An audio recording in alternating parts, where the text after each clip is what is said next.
w moim czasu mojego dzieciństwa są poprawnie starsi ludzie wszyscy serbowali. A ja się dopominam, że są nasze susodki,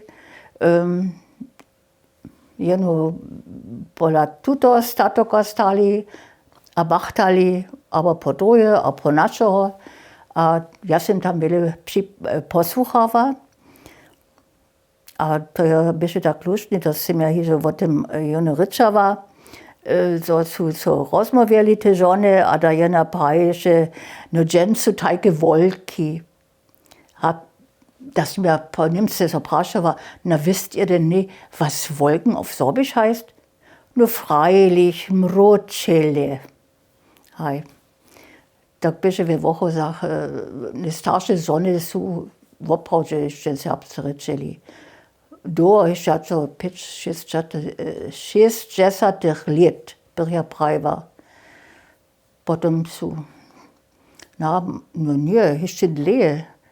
Dokiż moja mać, moja woka jo zemreva, konc 70 lat. Da ona jeszcze serbscy ryczała, ale to było przed mniej ludzi, którzy to możachu a czyniachu.